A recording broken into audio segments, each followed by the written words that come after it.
Welcome back to the Alcohol Free Revolution podcast. Today, we welcome a very special guest. She's an author, alcohol free mindset coach, and host of the Big Drink Rethink podcast. It's Anna Donaghey. Anna's book, What Are You Thirsty For? Rethinking Alcohol and the Life You Want, is one of the most refreshing and honest takes on our relationship with alcohol that we've come across. If you've ever said to yourself, I'm not drinking tonight, and then found yourself doing exactly that, then this episode is really going to hit home. Before becoming a coach and an author, Anna spent 25 years as a strategist in the advertising industry, working for some of the biggest brands in the world. And that background gives her a complete lens on why we drink and why it's so hard for us to stop. Regular listeners of the show will know that Steve and I are big fans of the Big Drink Rethink, Anna's podcast. So this is a conversation that we're really looking forward to having. Anna, welcome to the Alcohol Free Revolution podcast. Thank Welcome you. along, Anna. Thank you very Lovely much to have you. indeed. Yeah, thank you. Thank you for the intro. Very nice. It's amazing to have you on board. You've been part of my alcohol-free adventure, as we now call it, for a number of years now. So it's really lovely to have you on board. And we'll kind of start off for those out there that might not be familiar with your story or your work. Could you kind of talk through your relationship with alcohol from growing up to where we are kind of right now? Yeah, no, of course. So, well, where are we now? I'm 55 now. So my drinking career, as I talk about it, roughly started about 40 years ago, but it did end about 5 years ago. So, there were decades of drinking in there. First discovered alcohol as a teen, as most of us do, probably 14 or 15. It was something that just, started through exploration, experimentation, and then, yeah, I like the feeling. That was good. It was, my childhood was not a problematic childhood other than a sort of parental divorce around about sort of 16, 17 years of age, but nothing that I would put my finger on to suggest any problems. I just segued into drinking. That sort of non-thinking, automatic, this is what we do. I probably thought it was cool. I had a slightly older boyfriend and, we'd sort of smoke fags and drink cider. So, that's kind of what we did back then, sitting in bus shelters and stuff like that. So I discovered alcohol in my teens. I drank heavily through my teenage years, my university years, and pretty much every year since.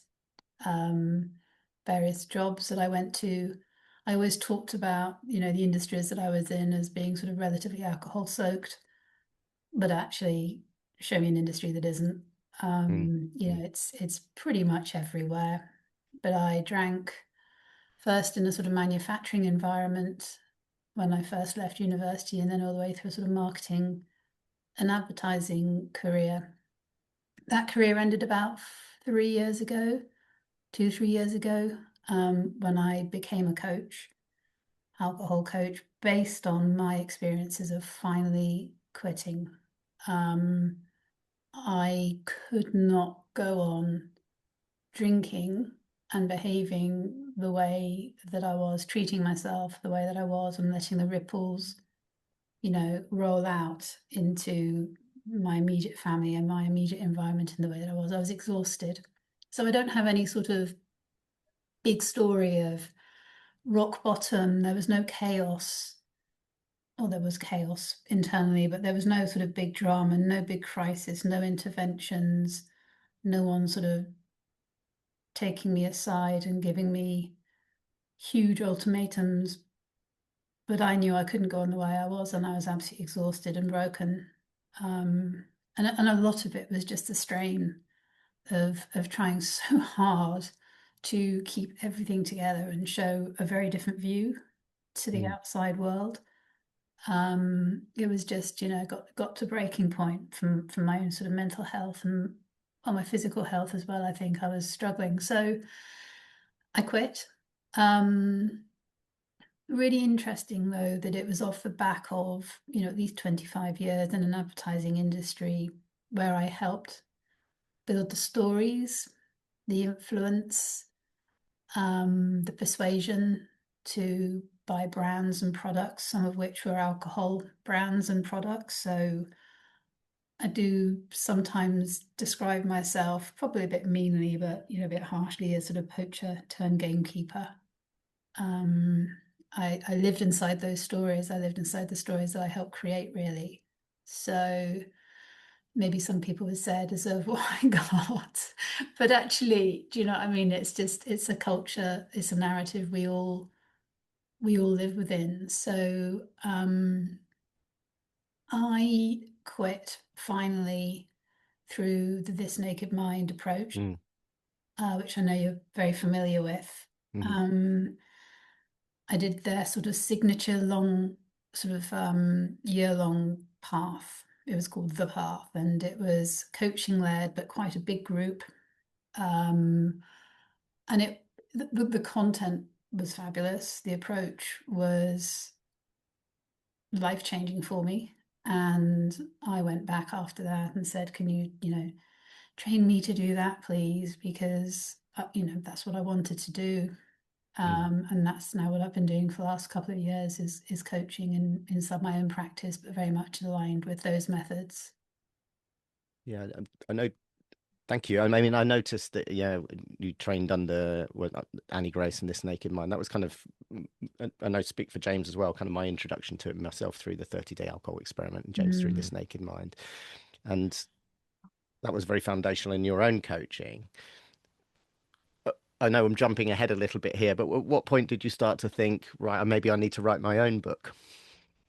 That's a really good point, a really good question.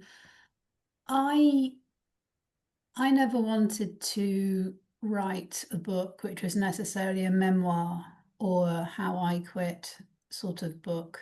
I mean, there are some brilliant books out there that do all of that. I think what I noticed is, as often happens in life, you just start to make sense of all of your experiences, and my advertising world and then my own alcohol struggles seem to come together in quite a unique way, that I wanted to really explore the human behavior side of why we drink and not necessarily the how to quit. I mean, I help people quit, but I think something that I bring uniquely to it from my advertising background is that human insight of, the beliefs that have been created and how we come to sort of build whole narratives around stuff, the influence of the advertising industry, the marketing, etc. So this is a very long answer to your question, by the way. Okay. I saw an opportunity and felt very deeply about writing a book which was upstream of problems. So not a book for people who are in crisis, and not a book for people that the wheels have fallen off and it's all gone horribly, horribly wrong, but just a book that questions our drinking and the narratives that we live within and why we drink and the roles we give it to do, and to possibly write the book that I wish I had had 25 years ago to point where it could all go, and that there's actually a better way. And that better way is sort of better ways of managing our emotions, better ways of creating more powerful stories that we can live within instead.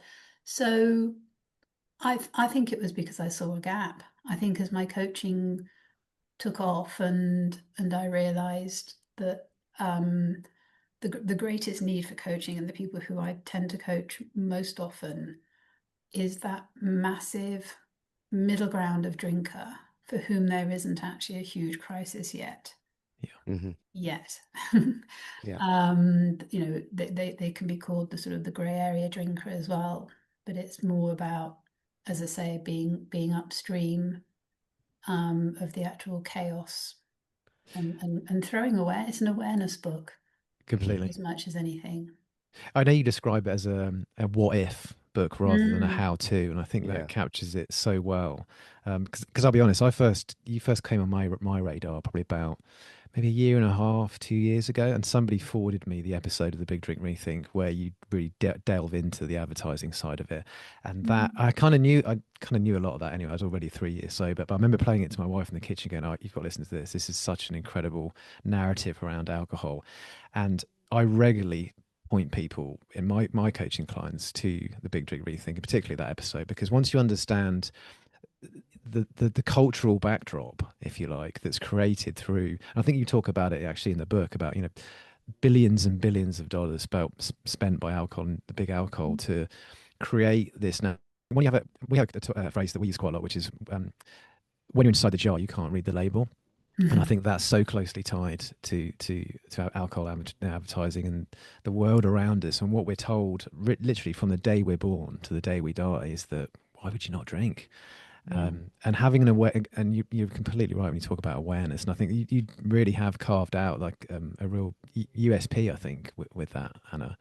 And I don't really know anybody else that kind of Speaking does my that. language there with the USPs and all that. So, Yeah, no, well, I'm from a, well, there was a gap. I think you genuinely, you're right. I think, that there was a gap, and I think that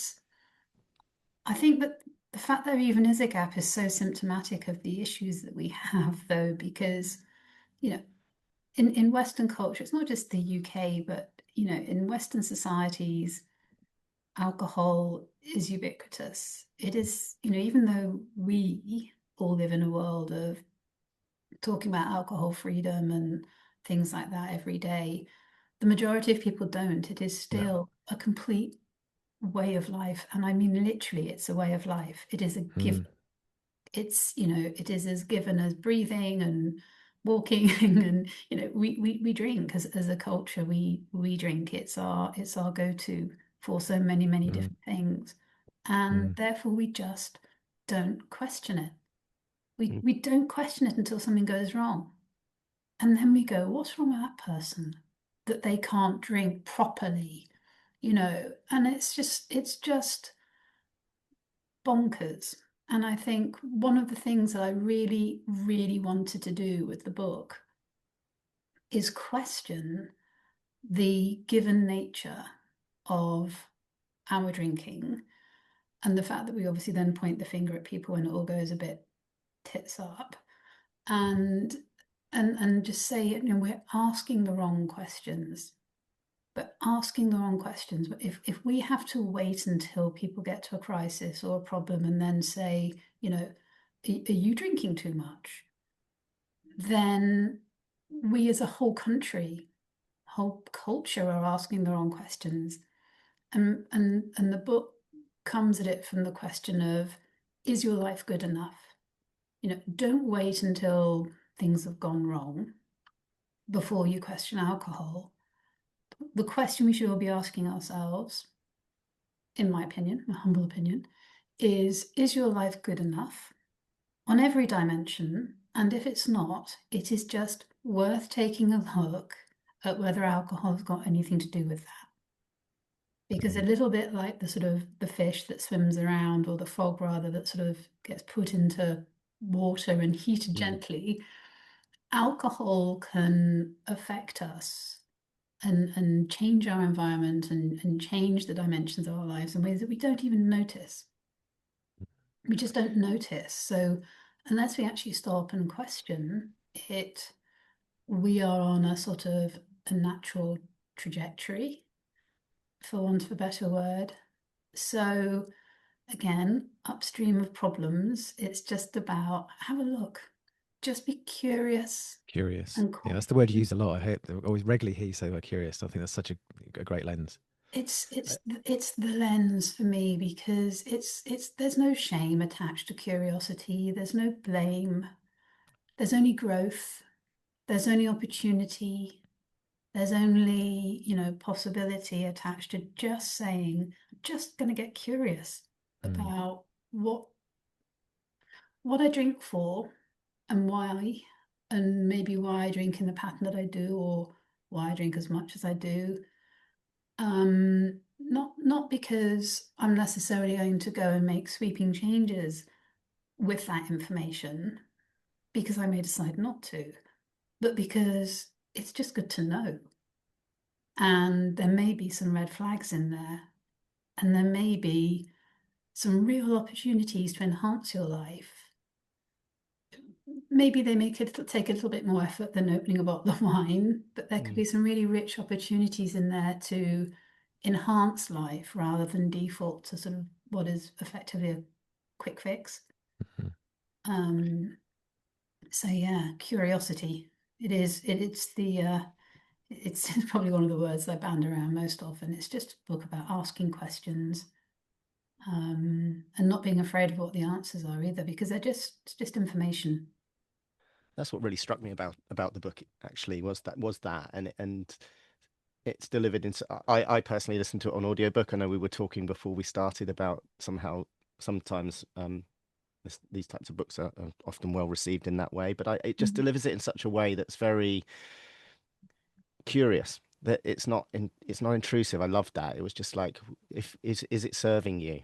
Is your life, could your life be better without it? And I know that's the way it works through the book, and I absolutely loved that about it. Something you referred to in the book that as well that I really loved was viewing alcohol as your CEO. Yeah. And could you explain a little more to our listeners what you mean by that? Yeah, sure. So, I mean, it's an analogy, obviously, for, he or she who rules the roost in terms of, the operating system. You think about any organization or any corporation or business that has a CEO, it's the one who sort of tends to rule, and govern. And within the context of the book, I refer to alcohol as our CEO, but in terms of it being our chief emotions officer. Yeah. So when I was 15 years of age and I was having a fag and, drinking cider with my boyfriend, I wasn't aware at the time that I was using it to manage my emotions, that I was giving alcohol a job to do. It was making me feel grown up. It was helping me define myself. It was making me feel more confident, less self-conscious. I wasn't aware of these things. None of us are in the moment. But when we discover alcohol and we discover that it can do those things for us, it can make us feel a certain way, we can often call off the search for other things.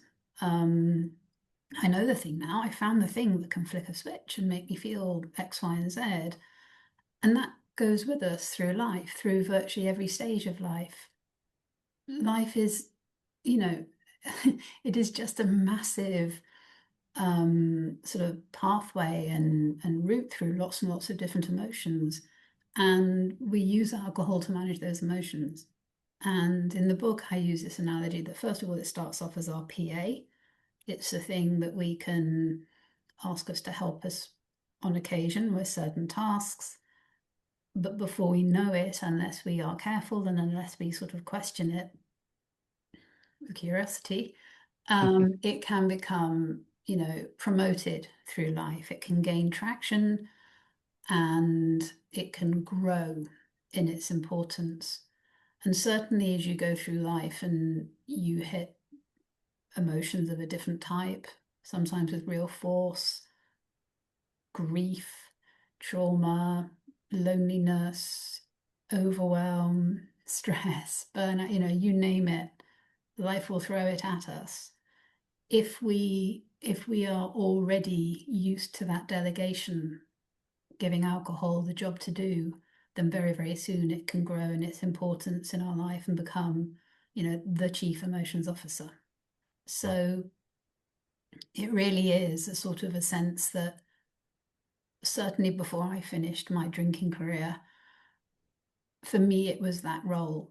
It was the thing sitting in the office, barking instructions to drink whenever certain emotions came off, and I had outsourced all of my emotional management to this thing.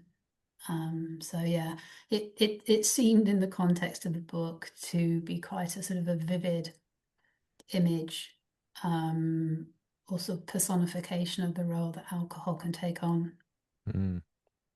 In terms of, not just the book, but the work you've done in the podcast as well, how much of it, you spoke about it briefly earlier, about obviously working with Annie Grace and This Naked Mind, which probably just sits on sits on the Mount Rushmore of Quitlet, I guess. It certainly does for Yeah. me. And I think you're probably just about to sneak into fourth spot for me in terms of Mount Rushmore after having read your book. You're right there with Catherine Gray and William Porter. But you've clearly been very inspired by the work that you did with Annie Grace, and a lot of it comes through in a lot of what you talk about. I know she is very much talks about the jobs that we give alcohol to do and all that kind of thing. It, what's the actual unique spin? Obviously, you coming from the alcohol industry. Well, the advertising industry, working with alcohol brands, and then adding that to the work that you've done, through working with Annie Grace. What do you think is the unique thing that sets you apart from perhaps some of the? I know you don't particularly like the term quit lit, but what makes your book a little bit different from some of the other things that are out there? I think the upstream sense of it, Mm. definitely. I think the this notion that we shouldn't wait until we're in crisis before we question our drinking. It's about expansion, right? It's about expansion, not restriction. Yeah, it really is. It's about opening up, with alcohol in our life, it can close down and then finally it can reach a sort of a crisis point. And for some people it can reach a crisis point and it can have us looking at a life that's smaller, Mm. um, and trying to find a way back. And I think, what I've definitely tried to do with the book is encourage just a bit of an audit, um, and an awareness. And it is genuinely this notion of, is your life good enough? Is your life good enough, or could it be better? So, the thing is, James, some people could turn around and go, yeah, my life's great, but it could be even better. Mm. And I remember I had this only about sort of 7 or 8 episodes into the Big Drink Rethink, I can remember interviewing a lady who was absolutely brilliant, and she said to me, "Oh, Laura," and I think about episode 8, and she said to me, "When I was." She was CEO. She is very successful in her career. She was literally thriving from a successful perspective, from a business perspective. And she said to me, I just woke up one morning with my sort of 50-second hangover of the year or something. And I just said to myself, dear God, woman, if you can achieve all of this whilst drinking, just imagine what It's a you could great frame. achieve if you didn't.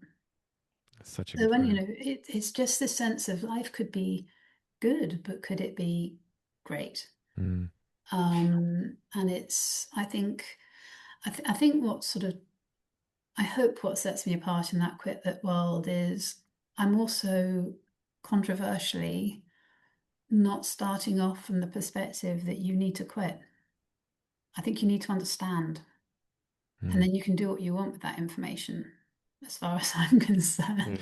And Mm. that is a different, that is a different perspective. Of course, I live the joys of not drinking every day. And for me, quitting was absolutely the right and necessary thing to do. But as I say at the beginning of the book, it's no more my job as a coach to tell you to quit than it is to Mm. tell you what color pants to put on in the morning. Mm. I just want you to be aware of the information, and we're all adults. We can all make very grown up and mature and informed choices as long as we have the information, as long as eyes are wide open and we're aware, and our choices are free choices and not just automatic sleepwalking. So I yeah, definitely think that made all of the difference in me going alcohol free was Mm. education. It yeah, was the books that did it for me. I've spoken about it on the pod loads of times, the books that I read, and we've already spoken about it, and obviously yours wasn't published at that point, but mm, I read 3 books that completely rewired my mindset around alcohol. And once I understood what was going on under the hood, not just the stories that yeah, I was telling myself, everything changed. It sounds so cliche to say that, but honestly, it was those 3 books that completely rewired my thinking. And after yeah, that, I had a completely different perspective on it. yeah, And I'm sure if had your book been around 5 years ago now, I would have read it and it would have had the same effect. But it's educating yourself and understanding and making it about curiosity and not about you're so right when you sort of say, okay, maybe life is okay, but could it be better? And I always ask people one simple question, and that's, is alcohol making your life better or worse? Mm. Simple question. And if it's, Yeah. and if you're in, I remember going out on a limb, I think if you're in your 40s, your 50s, I don't think anyone can really say that alcohol, they don't have a sense that alcohol isn't, you know, affecting their health in some way. I think it's different when Yeah. you're in your 20s and 30s because of what you spoke about, because it does a different job for us then. But when we get into midlife, it's not doing those jobs. And, most of the people that I work with are in their 40s and 50s, and everybody comes on the calls when I first meet them and they just think it's just me. I've got this problem. Everybody else is fine. And I can't seem to handle my drinking anymore. And I'm like, you're the same as absolutely everybody in midlife is having these thoughts about alcohol, but it's just not what Yeah. the world shows us. It's not shown to us that way. But it's No, so natural exactly. in midlife. It's so normalized in midlife to question it. I think that's true. And I was talking to someone the other day and I was saying that, we live in the most anxious and overloaded and performance pressure generation in history. And into that reality, we have placed a substance That that makes it worse. promises relief. Yeah. Well, it promises relief, it promises connection, it promises reward, it promises release. And and actually, truth be known, those first few drinks, they deliver just enough of that to keep us reaching for it night Mm, after night without examining, why. And that isn't weakness on people's part. That isn't failure or character flaw. It's genuinely what happens when a sort of multi-trillion pound industry spends decades engineering the story that alcohol is the answer to all of these things. And I think that generation, the midlife generation, who have it is where the drinking problems are possibly the greatest, because we've got the history. It's so ingrained. The younger generation are making different choices now. And it's not to say that they're not drinking, but they haven't got that 10, 15, 20, 30, 40 years of ingrained behavior. But there's a sort of 50-year-old, 60-year-old conflict going on Mm, amongst the age group there that's, yes, alcohol is taking more than it's giving. And I think people do know that, but we don't know what the alternative is because we've never, ever looked for it. And mm, therefore, life without alcohol feels shit scary because it's our coping mechanism. It's mm, what we've always had. And, telling someone or suggesting to someone who's drunk for 40 years that there's a different way feels intellectually right, but it doesn't feel possible. From a behavior perspective, it's hard to personalize that when all you've ever done is, pop open a bottle and feel better sort of 10, 15 minutes later. So, and of course, a lot of the other solutions are more effortful. They are mm. more rewarding, by the way, everybody, for Yeah, sure. yeah. And a hell of a lot more nourishing long term and life enhancing, full stop. But I get it. There is a real conflict, the most worrisome world we've ever lived in, and there's sort of an intellectual conversation going on that we're not coping with this alcohol thing as well as we used to, and it's making us feel a bit crap, and we're not processing it quite like we used to. But what else? What do you do? mm. You That's know, all you know. that's That's all what you you've done. know. That's what you've done I for know 30, James 40s. James referenced the episode of the podcast where you went in depth about the marketing, and something that really Mm. stands out for me is how, and correct me if I'm wrong here, but I think you referenced it then, that how that some of the marketing tactics have kind of followed our generation through our drinking career. Something that Mhm. really stood out for me, and one of the reasons I didn't have particularly a rock bottom moment, but there was a moment where I used to drink quite a lot on the train on the way home from London. I have meetings in London, and there's a couple of pubs up in London in Waterloo Station, which I won't name, but they Bonapartes. you probably can work it out. That's There's not that many. But as you're leaving, there's a, I know this isn't huge advertising, but there's a fridge on it and it says train beers. And it just Yeah. stood out to me. And that was so kind of almost insidious. And that one moment for me, I was a new dad and I woke up at the end of a train station, like in 1 o'clock in the morning, because that would be my Mhm. unwind coming home from work. But would you mind sharing some of the, if you're comfortable to share some of the tactics that maybe some people aren't aware of around alcohol industry and their marketing? Yeah, sure. Well, I mean, from a very top line perspective, the alcohol industry, or any industry is about sales. Mm-hmm. You know, obviously they make their money, they produce their product and they need to sell it. And they are always targeting people in big strategic conversations going on in advertising marketing agencies up and down the land. Who is our target audience? And they are looking to target consistently who they consider to be their heaviest drinkers, the loyalists, in other words, the people who are already bought into a brand or a category being beer, for example, and a brand being Heineken or something within it. So, you know, those brands know, they absolutely know the sweet spot of their target audience, and it is that generation of sort of 45 to sort of 60-year-olds for sure. That differs whether it's whiskies, slightly older, or vodkas, you know, younger. But generally speaking, there's that sort of, they know who that target audience is, and they have a very, very clear pen portrait. And that pen portrait isn't just, you know, he's 50 years of age, he's a professional, he commutes through Waterloo Station every evening, and blah, blah, blah, blah, blah. They will have a persona which is almost emotions based. The stresses in your life, the feelings that you have, the aspirations you're chasing, the way you want to be perceived, the things you do to be perceived in a certain way. What are your concerns in life, etc. Blah blah blah blah blah. Because the beer brands, the alcohol brands of all varieties are trying to find a relevance for you. They want to align their product with your need. Stressed at the end of the day? Have a beer on the way home. And suddenly there you are, you know, a beer fridge in a commuting spot like Waterloo Station. Now, now they can either this is where it sort of gets a bit more granular. They can encourage you to drink more often, or they can encourage you into new drinking occasions. And the new drinking occasions might well be, oh, we know that Steve drinks, you know, 3 nights a week on average. We've got insight into what goes into his supermarket trolley when he does his online shop. So, and they can buy all that information. So, you know, we know that he's a beer consumer. I wonder if he's drinking beers on the way home yet. How about positioning it as an actual commuting drink?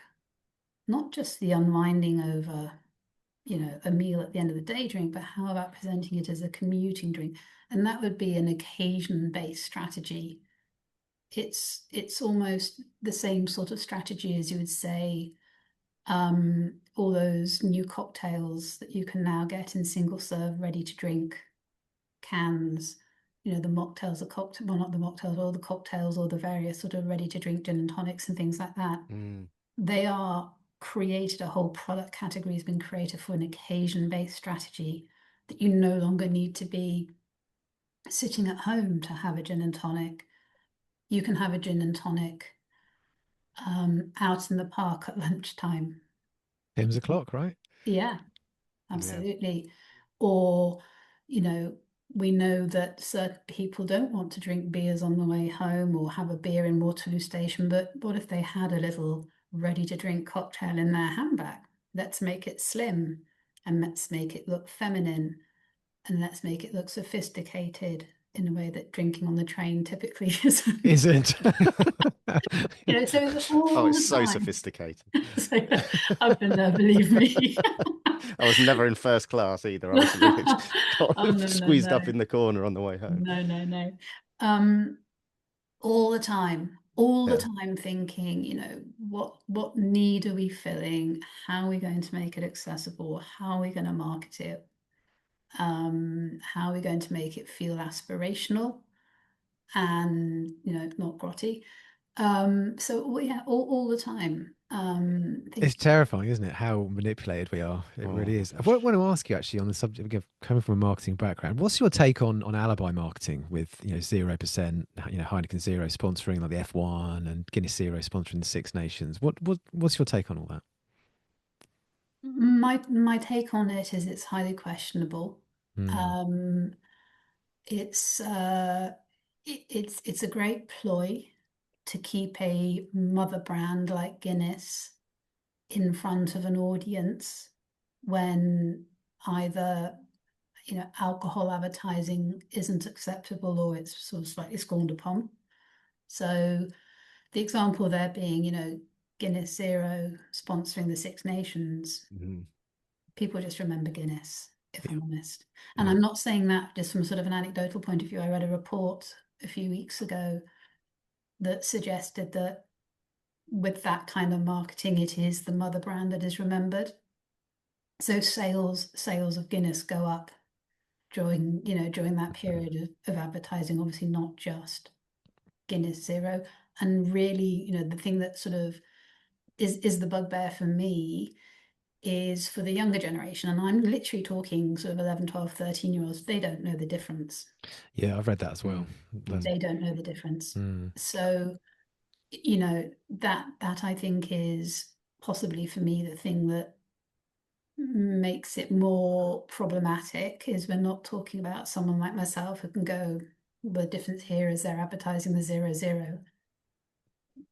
That the younger generation, the youth are seeing Guinness, and that's all they need to see for that job to have been done. Mm. It's so difficult, though, isn't it? Because you're kind of conflicted. Because I kind of wonder if, obviously, we're all aware how much the alcohol-free category has exploded in the last sort of 3 or 4 years, and to Mm, some extent, that has to have been driven by those budgets, right? Because much as everyone loves the lucky saints of this world, they're not going to be sponsoring the Six Nations.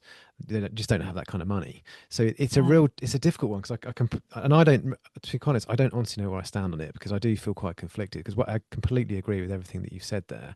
It Mm. does feel a little bit disingenuous of big alcohol. Mm, But then I just don't think the awareness in the category would be there without those sort of sponsorships. So it's a bit. yeah, no, I do think it's a conflict because I do, the first time I ever saw, I have to admit, I mean, the first time I ever saw that it was Guinness Zero, I was like, that is so refreshing. That is Yeah. so refreshing. Mm. That is, that an alcohol-free product, not brand, of course, because Guinness has got the alcoholic version, that the alcohol-free product is the one being pushed to the forefront on such a national stage. That, my friends, is progress. I was like, yes. But actually, as time's gone on and I've read more about the impact and the stories that are actually settling, Mm, particularly with the younger generation, I think it's a nuance that's sort of lost on a lot of people. mm.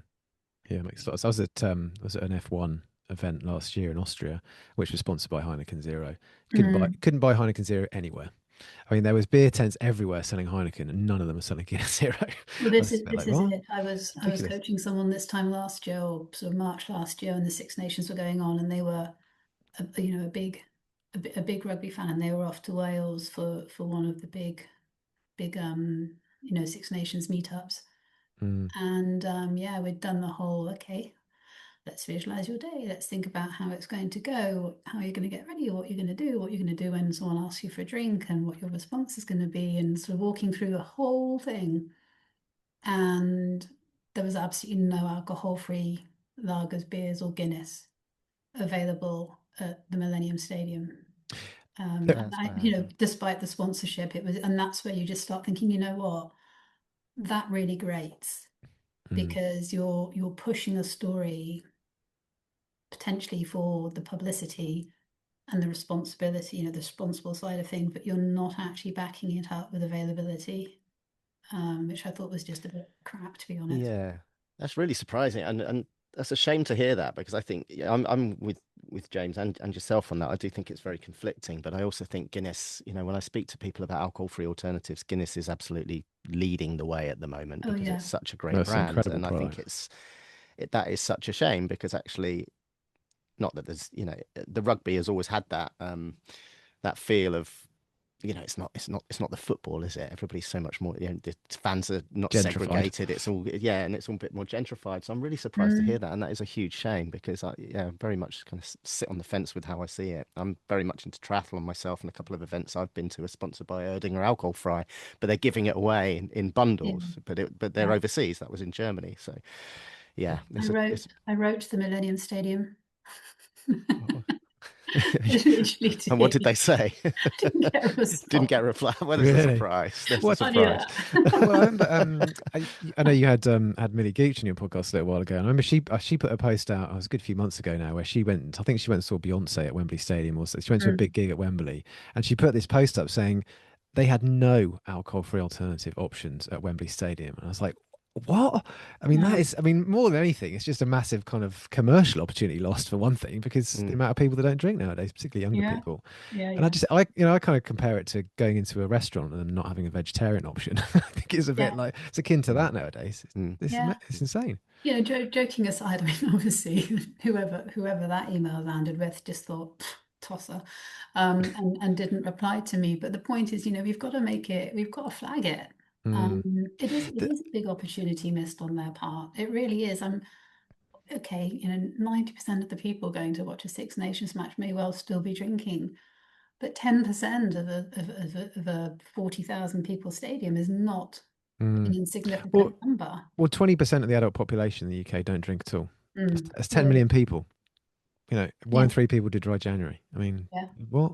And they yeah. wonder why the kind of pubs are failing. I know it's a more complex issue than that, but offering a little bit more choice. The amount of times I've been at an event before as well, and they've sold out of the alcohol-free option because they've just massively underestimated what the demand is. I mean, that happens all the time. Also If you happens. go to someone who was at like in Hyde Park for one of the tea in the park things last year, and that sold out by about like 2 o'clock in the afternoon. I was like, oh, Mm, Jesus Christ. mm-mm. Yeah, It's yeah, but yeah. then you walk into something that really grinds my gears at the moment. My local Waitrose, or in all of the Waitrose, they have this offer that seems to run pretty much every month now, which is buy 6 bottles of wine, save 25%. And Hmm.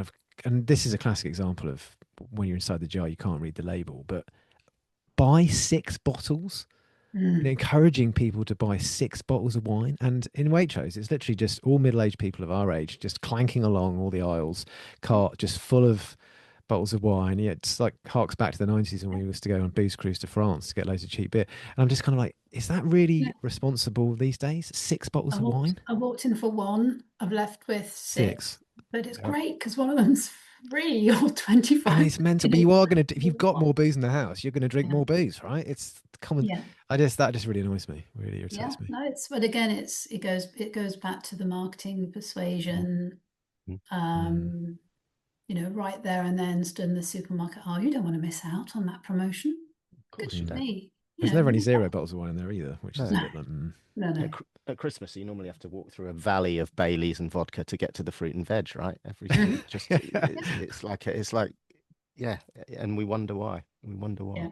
The promotion of the promote so the basic marketing of alcohol, the strategic positioning and the leverage against different emotions and stuff like that. That's one thing, but the whole science behind promotions and aisle setups and that the eye level at which alcohol is, various shelving and Mm. it's incredible. It's we think that we go into supermarkets in charge of our own decisions.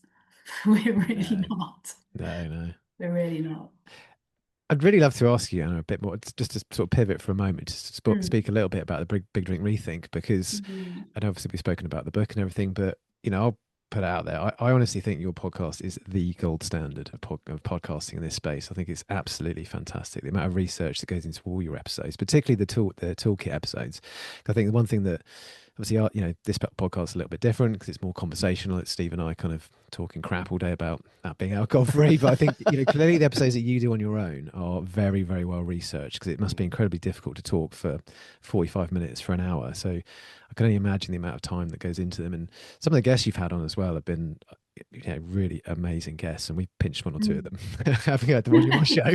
So great to get you on. But I just, and I obviously the podcast came before the book. And what's next for the podcast? What just talk to me a little bit about the podcast, because it's I know you won awards for it as well, which well you've been nominated for I all some didn't awards last. Well, you were win. nominated. I I voted for was you. I not. did too. Thank you. I I did voted too. for you. No, I didn't win. I was not. I was nominated last year for ITV's Be Creator Podcast of the Year, Brilliant. which I was super chuffed about. I mean, I have to admit, I was made up about that. I do. It came across. Well, thank you. I Like, did how notice. did I tell you? I'd heard a word from you on Um, LinkedIn, and all of a sudden you're on there every yeah, day. and I I got an it is. award. Um, yeah. So Is it your baby, the Big Drink Rethink? yeah, it is a bit, and I think it's because it was my first sort of putting myself out there move, Mm. and I thought long and hard about, whether the world needed it and then what my take on it would be. And then I'm sure as you guys have, with this podcast, you start thinking, well, what is different, and what are we going to bring and stuff like that. So I possibly overthought it. And I thank you for saying the nice things you said about it, because I put a lot of time into it. Oh, it shows. It absolutely Yeah, it shows. does. It really To does. be honest, it's because it's also so super interesting for me, because obviously every time I do an episode and I research it, I always start from the standpoint of what's in this for the listener. So it's not ever just a case of this is what I want to talk about today. It might be based on emails that I've received, or coaching that I'm doing at that time, the things that are coming up, and I think, oh, I should cover that. I should cover that. I should do an episode on that. Create a tool for that. So it is informed by what I think people do need to hear, or the tools they benefit from. And I suppose from my own perspective, I never really want to put out episodes that sound crap. So I do my background research, and particularly if I've got somebody coming on who I respect, and I respect the time that they're giving me to do it, and I want to make the most out of the sort of 45 minutes or so that I've got with them. I think, how can I best use this time? So it does take up a lot of time, but I love it. I absolutely love it. It's been the best thing I've ever done. It's wonderful. I Apart love from the being episode you did with elected. Dr. Anna Lemke as well from Dopamine Oh my Addiction. When I saw God. that pop up, I was like, bloody hell. Wow, she's got her on. That's a fantastic guest. Did it come across? I was absolutely, I love that woman. Yeah. I Yeah. You did. love that woman. Yeah, the book's I'm fantastic. more nervous before that episode than I was on my wedding day. Really? Yeah, Yeah, yeah. totally. I've got to ask you actually, because one thing that really jumped out to me is when we were kind of planning to do a podcast, when I looked at the guests you had on, you had really big guests on literally from the outset. I remember you had like Adrian Charles on like the second or Yeah, third episode, and then I think I just William got Porter lucky. came on. I think you had Professor David Nutt in the first sort of few episodes. How did you get such big guests when you hadn't even done an episode at that point, or you barely done an episode? How did you Shall I pitch take that? notes here, No, James? honestly, I was because we've kind of built. We've had some really great guests on. Obviously, Mm, we've got you on today. We're delighted about that. But we've kind of built up over a bit of time. But you yeah, literally came out firing from almost the first second episode. How? yeah. It's sort of been downhill ever since. Is that what you're saying? No, but when you had Adrian Um, Charles on, who's got quite a lot of profile, I was a bit kind yeah, of. You've only done two episodes. How I did got that work? lucky. I don't know. I mean, I literally, because I was so, if I'm going to do this, I've got to do it well, kind of You paid him. attitude. I think I just came out swinging, and I just very tenaciously went straight off the bat to a few people to say, would you? And I was probably gobsmacked myself, and they came back and said, yeah. Um, I think it helped enormously that Adrian had just had a book out. Yeah, it's a And strange book that I thought. it is a strange book, I but didn't buy into that at all. I really I wanted him on the podcast early doors, because although, obviously, if you're doing a podcast which is just about quitting alcohol or alcohol freedom, then you probably wouldn't opt to have Adrian on there um, to set the scene. But I kind of did want to, because in terms of the Big Drink Rethink, he has had his own alcohol rethink for sure.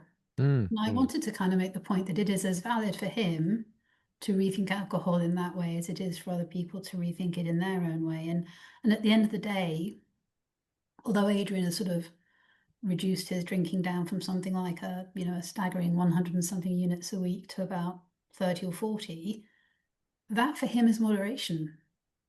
That for him is success. And although it's not necessarily the point that an alcohol freedom coach would want to get everybody to, for him, it makes him happy. If you ask that question, does your drinking make you happy? Are you only drinking on me? Does it make you happy? Is it enhancing your life or taking away from your life? I think the point, he may have changed his mind since then. This is a year or so, 2 years ago now. But at that point in time, he was really pleased with where he had got to. That interesting. was only my second or third episode, and somebody emailed me. Actually, it wasn't an email. Somebody left me a review saying that I shouldn't have basically had him on. Wow. And I remember thinking, well, got you thinking though. Yeah, that's Exactly that. Point of the show, is definitely to spark thought and to have this kind of debate and argument, and what's right for one person can't just be templated onto another. So it was an interest. I was gobsmacked when he said he'd do it. I was, because he was definitely, I sort of fired off an email, and yeah. it was very surprised when he came back and said yes, because it's like thinking a little old me on episode 3, and there's Adrian Charles, a seasoned broadcaster. But Yeah, he was, definitely got yeah, you off to a fantastic start, and I think you followed it up with a did, few it big did, ones after it that did as well. help. It did help, yeah, yeah. I think you're right. That goes with it's the name of the pod, isn't it? It's the Big Drink Rethink, and clearly he has rethought that. Even before his book came out, I remember the documentary he did previously on BBC, I think, when he was questioning his drinking, and that certainly Yeah, pricked my ears up at the time. So I think yeah, you're right, and we try to be the same, And at the end of the day, what works for one doesn't necessarily have to work for everybody else. And I think when if you start banging the drum saying the only way yeah. is to stop drinking, then you can alienate a lot of people. So there's a few times since then, or a number of times since then, I've coached people who are very, very, very heavy drinkers, and you would probably, if you tallied it all up, you would be able to put it into the sort of 80, 90, 100 units a week Hmm. kind of category. Um, and there are messages within Adrian's book which are helpful. I would always say, yes, it'd be great if if you're taking it down from 100 units a week and you've got to 30, then why not quit? But for some people, for certainly early doors on their journey, on their own path, to be able to pull out some of the principles within Adrian's book, like only drinking the drinks that you value, can get you out of the danger zone of just drinking for the sake of it. And also that principle around noticing the diminishing returns of drinks, that goes along with the same thought. Yeah. Notice when it ceases to have value and now you're just drinking for the sake. That those kind of messages are quite useful, just in that mindful drinking stage of getting people to sort of say, okay, did you really need that 7th drink? So what's I know you took a bit of a break over this. When would it have been? Over, I guess not the summer, but perhaps Christmas. Maybe you're finishing the book. But what have we got lined up with the pod next? Any guess you can hint at, or what are your plans for the pod? It's a really good question. Maybe I need to do a bit of planning. I I've got at the, nothing. at the moment, it's What are you guys kind doing next week? I know, yeah. At the moment, it's rolling along. I've got probably 2 or 3 months worth of content that I can see. I like to have a sort of line of sight as to where it's going. There's different areas, there's different places I have in mind that I could take it, and what I'm always trying to sort of think about in my mind is the balance of guest episodes versus solo episodes versus toolkit episodes. I'm definitely up for collaborations. I'm definitely up for taking it in a slightly different direction. I've deliberately never gone down the route of just wanting to interview people who've quit and, what's your quit story type thing. Mm-hmm. An OTI type angle. But there is, given the sort of the chapter of, or the title of my book, What Are You Thirsty For? I do see an opportunity to bring stories about what people have done, what their answer to that was, and therefore what they've done since they quit. So less the how did you quit and what was your crisis like and that sort of story, but more, the after years and how you've created a more nourishing. So Inspirational. yeah, inspirational, but certainly that wouldn't be the whole. I wouldn't veer off in a whole new direction with that. I think we would have, the sort of the stories interspersed among. I think I'm just going to carry on doing what Great. I'm Please don't doing. don't change anything. It works perfectly. Intersperse it definitely Very with good. some more stuff, but definitely I don't think, for the time being it's on its course, I think. So we always ask people actually, particularly when we have big guests on, and I think you definitely sit in that bracket, Anna. In terms, other than Steve and I mean, who really inspires you in the alcohol-free community? Loads of people inspire me, yourselves included, obviously. Obviously, I'm joking. I honestly, I'm inspired every day by new people I come across who, and that's not supposed to sound cheesy. I love hearing people's stories, and anyone who has got to a point where they've questioned their drinking and, basically grabbed the nettle and done something about it, I think is inspiring. The people that I've talked to who have inspired me, I mean, Annie Grace has got to sit up there for sure. Mm-hmm. My own experience of this naked mind changed my life, so I can't, clearly couldn't not include her in that. Claire Pooley has With the Sober constantly Diaries. inspired me. She's been on your show, hasn't she? She has, and do you know what? I mean, obviously the Sober Diaries in itself is such a book, but I love her novels as well, and I love the themes that run through her novels around authenticity and curiosity and open-mindedness and reinvention and all that. I mean, I just honestly think that in Claire there is someone who she's taken her own perspectives of what alcohol-free living has done for her and then created wonderful books with some of those themes at their heart, which I think is just a great way to go. Got to get in touch with Claire again because Catherine Gray shouted out Claire Pooley as well. So that's 2 votes for Claire Pooley. Yeah, no, she's great. She's lovely. I haven't had Catherine onto my show. I contacted Catherine a few months ago, and I got a sort of pretty much, and I'm the equivalent of I'm out of the office was kind of like I am knee deep in my book at the moment. But that was a few months ago, so I'm going to be getting back in touch with her. But yeah, loads of people inspire me. I mean, her books have been amazing as well. Yeah, she was great. Yeah. She was really fantastic. We physically stalked her. We literally stalked her. We went to her book launch, said, "Will you come on our podcast?" She just goes, "I'd love to." Yeah. We're like, Well, I think "No way." that's exactly what you've got to do. You've got to do that kind of stuff, and I think yeah, she was fantastic. I'm sure she'll do it. She's so open to doing this kind of thing. But she's a wonderful episode. Yeah. Right, Steve, do you want to do the final question that we always ask? We say we always ask. We've introduced this the last probably about 6 or 7 episodes now, I think, isn't it? And we always ask the question, understanding what you know now about alcohol, would you have changed anything with your relationship with alcohol in your earlier years? Or would you have still drunk the way you did?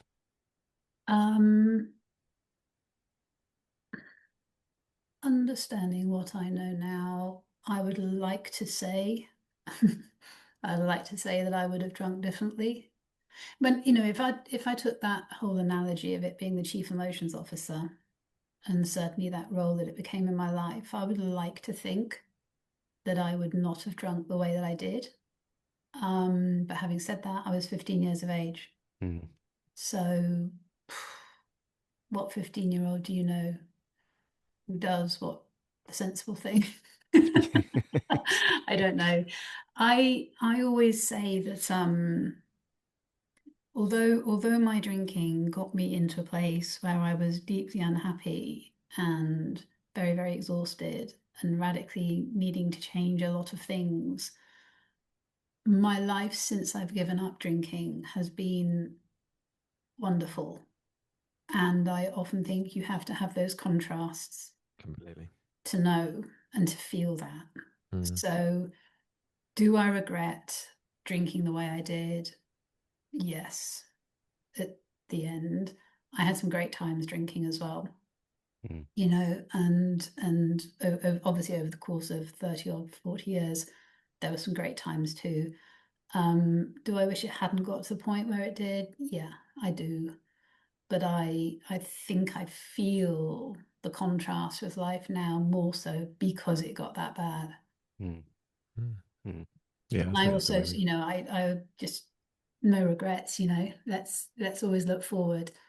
It's part of my history, but it's been a very sort of formative part of my history, which is going to make the future a Yeah. lot more interesting.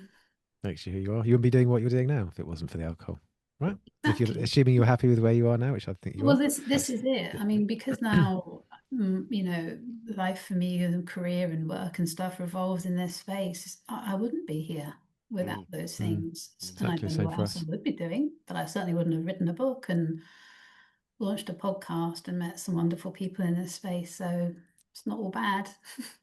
I think that's a No, great it's not note to tricky. finish on. I think just before we go, and I just you know, if you'd like to sort of share where people can find out more about you, that anyone who's not familiar with your work, then where's the Yeah, best place sure. to go? Well, the best place, everything sort of lives on the bigdrinkrethink.com. My website is thebigdrinkrethink.com, and the podcast is The Big Drink Rethink. The book, What Are You Thirsty For, is available on Amazon. But you can find out more about it on my website, thebigdrinkrethink.com. So yeah, and honestly, if you sign up to anything pretty much on the website, it's so much of it's free. You know, there's free newsletters, there's Substacks, there's free resources and toolkits, and there's some paid for stuff as well, but at all levels. So everything's on the bigdrinkrethink.com. Awesome. Fantastic. Well, Anna, thank you so much for being so generous with your time. It's been No, wonderful, thank you. wonderful Thank to you for meet you. having it's me. been No, it's been fantastic. wonderful. Thank Thank you you so very much. much. Thanks. Bye bye. See you Thank soon. you. Bye bye now.